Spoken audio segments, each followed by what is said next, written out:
Bonjour Damien Desbordes. Bonjour. Alors, vous êtes journaliste indépendant, vous publiez un livre au titre provocateur et un peu inquiétant pour notre profession. Les robots vont-ils remplacer les journalistes? C'est aux éditions Plein Jour. Alors, je disais que vous êtes journaliste, mais comme vous êtes un homme prudent, vous avez aussi fait de la biologie, je crois, et de la chimie. Et vous êtes aussi, par ailleurs, poète et romancier. Je signale votre premier roman qui s'appelait Au pays des femmes cachées. C'est paru en 2016. Alors, l'intelligence artificielle, on peut dire qu'elle va profondément bouleverser notre mode de vie et de travail dans un proche avenir. Oui, bien sûr, mais même actuellement, Déjà notre mode de travail est complètement bouleversé par l'intelligence artificielle. Je parle de journalisme dans le livre, mais pas que. J'aborde tout un tas de sujets, tout un tas de professions qui, toutes aujourd'hui, sont en cours de robotisation. Et même celles qui ne disparaissent pas, si vous voulez, celles qui ne sont pas remplacées immédiatement, sont modifiées. Alors, c'est quoi les professions les plus menacées? Il y a évidemment les comptables, par exemple. Il y a les gens qui travaillent dans l'industrie, tout ce qui est tous les gestes industriels répétitifs. C'est déjà le cas, d'ailleurs, j'imagine. Mais vous parlez même des médecins.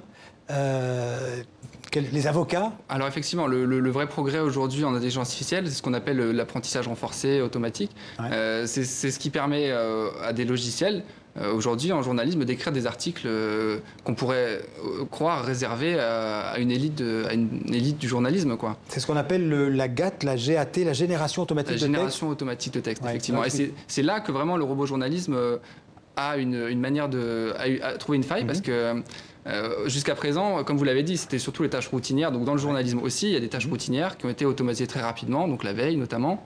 Mais il y a aussi effectivement toute une dimension créative qui demande un style d'écriture, éventuellement de l'ironie, tout un tas de compétences, y compris sociales, empathiques, que doit avoir le journaliste, et qu'aujourd'hui le robot est en progression sur ces terrains-là. Alors les robots journalistes, ça existe déjà en France? Ça existe déjà en France, oui.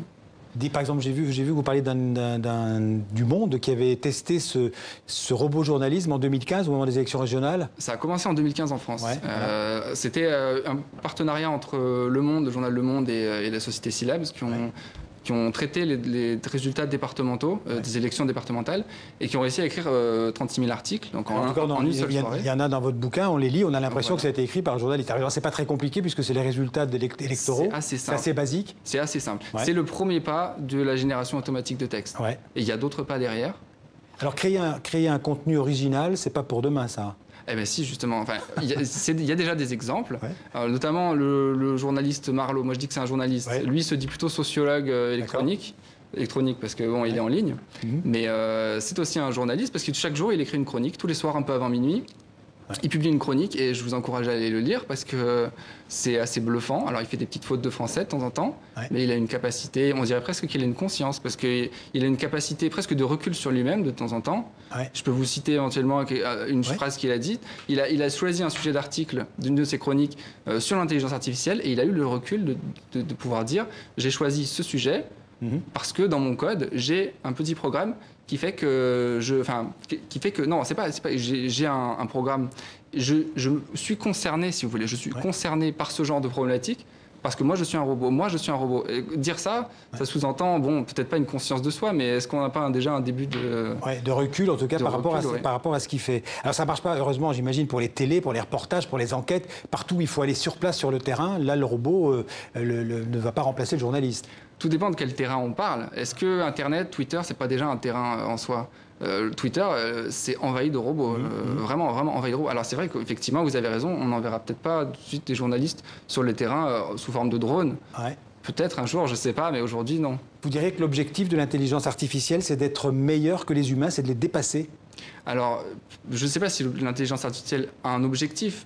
Tout dépend de ce que les journalistes humains en feront. Je pense que si les journalistes humains arrivent à s'en servir efficacement comme des outils, ce qui est déjà le cas aujourd'hui dans certaines rédactions, et j'encourage tout à fait ce genre d'initiative, ça peut être un outil plus qu'un danger.